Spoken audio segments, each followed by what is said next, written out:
တော်လန်ပြည်သူများအားလုံးပဲမင်္ဂလာပါခင်ဗျာတော်လန်ပြည်သူတွေကိုကျွန်တော်ကြည့်ပြီးလေစိတ်မကောင်းဘူးဗျာဒါကြောင့်ကျွန်တော် line ပေါ်မကြတက်လာမှဖြစ်တော့မယ်ဗျမနေ့ကဆိုရင် KIA ကအကြမ်းဖက်စစ်တပ်ရဲ့ရဟရင်နှစီပြစ်ချလိုက်တဲ့သတင်းကလေနှစ်စဉ်ရက်ဆက်ဘုံကျဲခံနေရတဲ့ကျွန်တော်တို့ပြည်သူတွေအတွက်အင်မတန်မှအားရကျေနပ်စရာဖြစ်ရတဲ့သတင်းပါဒီနေ့လေရွှေကိုဘက်ကိုအရေးပေါ်ဆင်းသက်တဲ့စကားစာရဟရင်သစည်းပေါ့နော်ထပ်ပြီးတဆစီဖြစ်အောင် KIA ဘက်ကဖျက်ဆီးလိုက်ပါပြီပြီးတော့တန်ချက်ကနှစင်းတောင်မှအစ်စ်ပါသေးတယ်ဆိုပဲဗျအင်မတန်မှကောင်းတဲ့သတင်းပါပဲမနေ့ကလေပဇင်းနှစင်းကင်လိုက်တဲ့အချိန်မှာကျွန်တော်3ပွင့်ဆိုင်ဇက်လန်းပေါ့နော်ဒီဖြတ်နေတဲ့အချိန်မှာပေါ့ကျွန်တော်အနေနဲ့3ပွင့်ဆိုင်ဇက်လန်းထက်သတင်းကောင်းကိုပြောင်းလဲတင်ဆက်ပေးမယ်ဆိုရင်လူကြိုက်အင်မတန်မှများမယ်လူကြည့်အင်မတန်မှများမှကိုတိတိရက်နဲ့ကျွန်တော်မတင်ဆက်ပေးပါဘူးခင်ဗျဘာဖြစ်လို့လဲဆိုတော့လေသတင်းဌာနကြီးတွေကဒီဝမ်းသာစသတင်းတွေတင်ဆက်မြဲဖြစ်တာကြောင့်ပေါ့နော်ကျွန်တော်ဘက်ကအဲ့လိုသတင်းမျိုးတင်ဆက်ဖို့ထက်တော်လန်ပြည်သူများမသိရှိသေးတဲ့အကြောင်းအရာနဲ့ပြီးတော့မွန်းကျက်နေတဲ့စိတ်ဖြစ်စည်းမှုတွေကိုခဏတာအပန်းဖြေနိုင်ဘူးပေါ့နော်ကျွန်တော်မှာဟာတာအနုပညာဝမ်းစာမရှိပေမဲ့တော်လန်ပြည်သူတွေခဏတာရေမောနိုင်ဖို့ဘောမတာဆန်ဇက်လန်းတွေမယိုးနိုင်အောင်ရိုက်ကိုထုတ်လွှင့်တင်ဆက်ပေးတာပါဒါပေမဲ့အဲ့တဲ့နောက်ွယ်မှာ NUG ဆိုရကိုနောက်ကျောကိုဓာတ်နဲ့ထိုးမဲ့အဖွဲတက်လာတာကြောင့်ကျွန်တော်အနေနဲ့မနေတာပဲနဲ့တော်လန်ပြည်သူတွေဝေဝါးမသွားဘူးပေါ့နော်တုံးလိုက်တဲ့ငက်ကင်က Project Dragonfly ငက်ကင် campaign နဲ့ဝယ်ထားတဲ့လင်ပြက်လက်နဲ့လားမဟုတ်ဘူးဆိုရင် KIA ဘက်ကပြစ်ချလိုက်တဲ့အဲ့လင်ပြက်လက်နဲ့ဟာ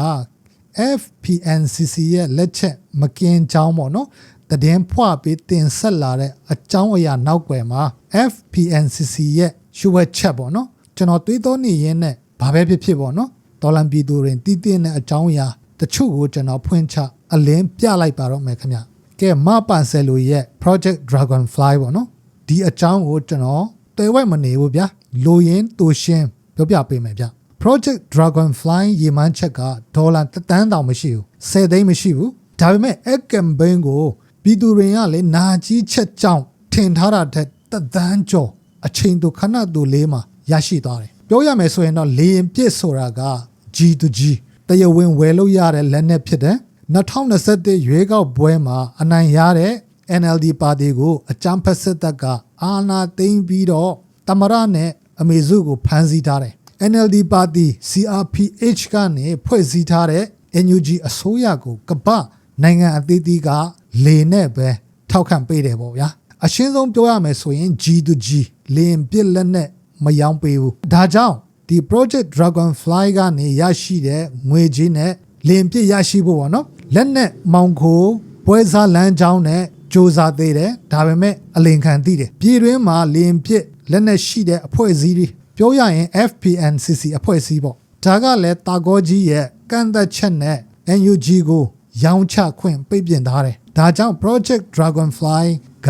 မအောင်မြင်ဘူးပြောလို့ရတယ်ဒါကိုတတိယအင်အားစုနဲ့စကားစဒလန်တွေဖက်ကလေမပန်ဆယ်လိုနဲ့ NUG ကဒီငက်ကင် project ကိုဘုံပလိုက်တယ်ပေါ့ဗျာအမေရိကမှာအိမ်ဝယ်တယ်ကုံစုံဆိုင်ဖွင့်စားတယ်ဆိုပြီးမှဆွဆွဲကြတယ် NUG အမာခံ lobby တချို့ကလည်းမထုတ်တုံးရသေးသလိုလိုနဲ့ cover လုပ်ပေးထားတယ်တကယ်တော့ဒီ Project Dragonfly ငက်ကင်အလူငွေကအလူငွေကိုပေါ့နော်မပန်ဆယ်လိုရော NUG ဘက်ကဖတ်သွားတာမဟုတ်ဘူးဗျအလိန်ခံရတဲ့အထဲပေါ့နော်လက်ကြံရှိသေးတဲ့လက်ကြံငွေနဲ့ဘာလို့လဲဆိုတော့မောင်းပြန် rifle ဝယ်တယ်အတိအကျပြောဖို့ကဒါကစစ်ရေးသတင်းမောင်းပြန် rifle ဘယ်လားဆိုရင်တော့မဟုတ်ဘူး 0.5 ပါရအောင်သူတို့စ조사ကြတယ်အနည်းဆုံးပဇင်းတက်လာမယ်ဆိုရင်တော့ဟန်သားနိုင်တယ်အဲ့ဒါကြောင့်မကြခင်မှာအညာစကိုင်းဖက်မှာ 0.5 တွင် 0.5 နဲ့ပြစ်တဲ့ video file တွေတက်လာပါလိမ့်မယ်အဲ့အတူရှေ့ကိုဘယ်နေရာမှာသုံးမှုလဲဆိုရင်တော့စကိုင်းမှာသုံးပါစကိုင်းမြို့သိမ်းပွဲတွေမှာသုံးပါဒါကလည်း MOD လက်အောက်က PDF အဖွဲ့အစည်းတိုင်းအတွက်မဟုတ်ဘူးပေါ့နော်မရရှိနိုင်ဘူးပေါ့ဒီအကြောင်းကိုကျွန်တော်ဗီဒီယိုမှာတတိကြီးနဲ့ကျွန်တော်တွေ့ဝိုက်ပြီးမှမိမောင်းထိုးချပြလေရှိတယ်ပေါ့နော်ဒါကြောင့်အခုစကိုင်းကိုစကားစဘက်ကလေချောင်းနဲ့အပြင်းအထန်ထိုး ထိုးစစ်ဆင်နေတာပါဒါဆိုရင်တော့ Project Dragonfly အလူငွေဘယ်ရောက်သွားလဲမပန်ဆယ်လိုကဘုံလိုက်တာလား NUG ကဘတ်လိုက်တာလားပေါ့နော်ဘတ်လိုက်တာလားဘုံလိုက်တာလားဆိုတာကိုကျွန်တော်ကိုအားပေးချစ်ခင်တော့တော်လန်ပြည်သူများသိရှိသွားမယ်ကျေနပ်သွားမယ်လို့ထင်ပါတယ်ကဲဒါဆိုရင် FPNCC နဲ့ KIA ရဲ့ငှက်ကင်ကိစ္စဆက်ပြောရအောင်ခင်ဗျဒီအကြောင်းကိုပြောဖို့ကျွန်တော်တို့တမိုင်းကိုနည်းနည်းလေးတူးဆွမှဖြစ်မယ်ဗျအကြမ်းဖက်စစ်တပ်ကလေ NCA ကိုအသက်သွင်းဖို့2015ခုနှစ်မလမှာစ조사ခဲ့တယ်ဒီ NCA စာချုပ်မှာတိုင်းရင်းသားလက်နက်ကိုင်အဖွဲ့အစည်းတွင်အတွက်ပေါ့နော်လက်မခံနိုင်တဲ့အချက်5ချက်ရှိတာကြောင့် KIA ကချင်လွတ်လပ်ရေးတပ်မတော်ကဒါကိုတံပြန်ဖို့ဆိုပြီးမှ UNFC ဆိုတဲ့မဟာမိတ်ဖွဲ့စည်းတယ်ပေါ့ဗျာခုနကျွန်တော်ပြောတဲ့တိုင်းရင်းသားလက်နက်ကိုင်တွေလက်မခံနိုင်တဲ့အချက်5ချက်ကဘာလဲဆိုတော့နံပါတ်1က2008ဖွဲ့စည်းပုံအခြေခံဥပဒေကိုလက်ခံဖို့ဖိအားပေးတဲ့ NCA စာချုပ်ဖြစ်တယ်နံပါတ်2ကတိုင်းရင်းသားလက်နက်ကိုင်အဖွဲ့အစည်းတိုင်းကိုအားလုံးကိုပါဝင်ခွင့်မရကြဘူးနံပါတ်3ကနိုင်ငံရေးမှာအာမခံချက်မရှိဘူးနိုင်ငံရေးအတွက်အာမခံချက်မရှိဘူးပေါ့နော်နံပါတ်4လက်နဲ့ဖြုတ်သိမ်းခိုင်းတယ်တပ်သားရှော့ချရေးနဲ့ပြန်လဲနေရချထားရေးကိစ္စဖြစ်တယ်ပြောချင်တာတော့တပ်မတော်ကလွဲပြီးမှကြံသောတိုင်းရင်းသားတပ်တွင်စစ်အင်အားတီဆောက်ခွင့်ကိုဖိနှိပ်ချုပ်ချယ်တယ်အင်အားနည်းပါအောင်လုပ်တယ်ပေါ့ဗျာဒါကတိုင်းရင်းသားလက်နက်ကိုင်အဖွဲ့အစည်းတွေအင်အားနည်းပါမယ်အင်အားနည်းပါအောင်ပေါ့နော်အမက်ချွေတဲ့နီလန်းဖြစ်တယ်နံပါတ်5ကတိုင်းရင်းသားလက်နက်ကိုင်များအကြားမှာစီးနဲ့ခွဲခြားဆက်ဆံခံရတယ်ဘယ်လိုလဲဆိုတော့ဝပြည်သွေးစည်းနေညွတ်ရေးတပ်မတော်နဲ့အမျိုးသားဒီမိုကရက်တစ်မဟာမိတ်တပ်မတော် NDAA အဲ့နှစ်ဖွဲ့ကတပ်မတော်နဲ့နှစ်ဖက်သဘောတူညီချက်ရရှိပြီးဖြစ်တာကြောင့် NCA ကိုလက်မှတ်ထိုးစရာမလိုဘူးပေါ့လေဒါကြောင့်လည်း AA တပ်တော်ရဲ့စိတ်ကိုအိမ်မက်ကဝပြည်သွေးစည်းညီညွတ်ရေးတပ်မတော်လို့ပေါ့နော်ဝလို့ Federal စနစ်ထက်ပူပြီးအဆင့်အတန်းမြင့်မာတဲ့ Confederate စနစ်ပေါ့နော်မဟုတ်ဘူးဆိုရင်တိချလွတ်လပ်သောနိုင်ငံအဖြစ်ညွှန်မှန်းလာတယ်ပြောရမယ်ဆိုရင်ကျန်းဖို့တမရဦးသိန်းစိန်ကနေဒီ NCA စာချုပ်ကိုအောက်တိုဘာ15ရက်နေ့2015မှာအတည်ပြုပြီးလက်မှတ်ရေးထိုးလိုက်တယ်စောနာကကျွန်တော်ပြောတဲ့ UNFC မှာပါဝင်တဲ့ KIA ရဲ့မဟာမိတ်တချို့ကလေ KIA ကိုထားခဲ့ပြီးမှအကြမ်းဖက်စစ်တပ်ရဲ့ NCA နဲ့ပူးပေါင်းသွားတယ်ပေါ့လေဒါကြောင့်လဲအကြမ်းဖက်စစ်တပ်က KIA ကိုနှီးမျိုးစုံနဲ့ဖိအားပေးတယ်ပြီးတော့ကချင်ကိုအကြီးအကျယ်ထိုးစစ်ဆင်ခဲ့ကြတယ်ဒါနဲ့2019 Ebola 19ရက်နေ့မှာ NCA ကိုလက်မှတ်မထိုးထားတဲ့ NCA မထိုးထားတဲ့ကြံသောတိုင်းရင်းသားလက်နက်ကိုင်အဖွဲ့အစည်းတွေနဲ့ KIA က FPNCC ဖွဲ့စည်းခဲ့ကြတယ်အဲ့အချိန်မှာ KIA ကစာတက်သွားပြီNCA ကိုတံပြန်ဖို့ပေါ့နော် UNFC ဖွဲ့စည်းချိန်မှာကချင်ကဥက္ကဋ္ဌအဖြစ်ဦးဆောင်တာဖြစ်တာကြောင့်အကြမ်းဖက်စစ်တပ်ကအညူးတကြီးနဲ့တိုက်ခတ်ခံရတယ်အဲ့ဒါကြောင့် NCA မထိုးကြတဲ့တိုင်းရင်းသားလက်နက်ကိုင်အဖွဲ့အစည်းတွေပေါင်းစည်းတဲ့ FPNCC မှာသူက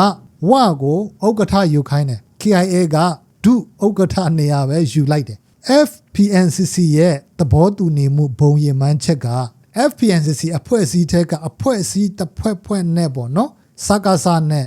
စစ်ဖြစ်ပြီးဆိုရင်တော့လိုအပ်တဲ့စစ်ရေးခဲယမ်းတွေမျှဝေထောက်ပံ့ပေးဖို့လိုအပ်မဲ့ဆိုရင်တော့uniform ပြောင်းလဲဖို့စစ်ကူတိုက်ပေးဖို့ဒါကြောင့်လေ KIA ကိုလေကြောင်းအတားစီးနဲ့ဘုံကျဲတဲ့အကြမ်းဖက်စစ်တပ်ရဲ့ရဟတ်ရင်နှစင်းမနစ်ကနော်ဒီနေ့ဆိုတစည်းထပ်ပြီးမှဖျက်ဆီးတယ်အဲ့လိုပြစ်ချတဲ့ဖြစ်စဉ်က KIA ဒုခေါင်းဆောင်ဝပြေကိုတွားရောက်တဲ့ခရီးစဉ်နောက်ပိုင်းမှာတိုက်ဆိုင်တော့ RCSS lobby စကားစဘောမနေတဲ့စိုင်းတော်ခမ်းဆိုတဲ့တာဇန်တယောက်ကဝစစ်တပ်ကလျင်ပစ်ထောက်ပံ့ကြောင်းတည်င်းဖွာလာတာပေါ့လေအထက်ကကျွန်တော်ပြောခဲ့တယ်လို့ NCA ကိုတံပြန်ဖို့ FPNCC ရဲ့သဘောတူညီမှုဘုံရည်မှန်းချက်ကလျင်ပစ်လက်နက်ထောက်ပံ့ဖို့ဖြစ်ခဲ့မယ်ဆိုရင်တောင်ကဒါကပါမွားလေးကိစ္စပဲရှိသေးတယ် FPNCC ကနေ AA MNDAA နဲ့ TNLA တို့ကနီနောင်၃ဖွဲ့ဆိုပြီးမှထပ်မံပြီးပူပေါင်းထားတယ်ပြီးမှနီနောင်၃ဖွဲ့နဲ့ KIA တို့ပါဝင်တဲ့မြောက်ပိုင်းမဟာမိတ်ဆိုပြီးမှအဖွဲ့လည်းထပ်ရှိသေးတယ် ဒါက NLD ပါတီအစိုးရလက်ထက်မှာအကြမ်းဖက်စစ်တပ်ကအာဏာသိမ်းမှုမဖြစ်ခဲ့ဘူးဆိုရင်လဲဒီ FPNCC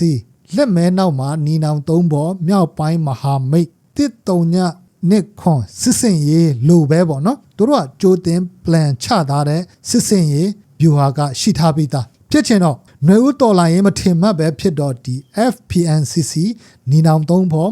မြောက်ပိုင်းမဟာမိတ်သူတို့ရဲ့အဖြစ်ကလေကြားကိုအတောင်ပန်တက်ပေးလိုက်တယ်လို့၄နှစ်တာကာလအတွင်းမှာအင်မတန်မှအင်အားကြီးထွားလာလိုက်တာဗျာဒီအကြမ်းဖက်စစ်တပ်တာကောကြီးထံမှာသွားပြီးခါမှာစီပလင်းချိတ်ဖေမခံဘူးဆိုရင်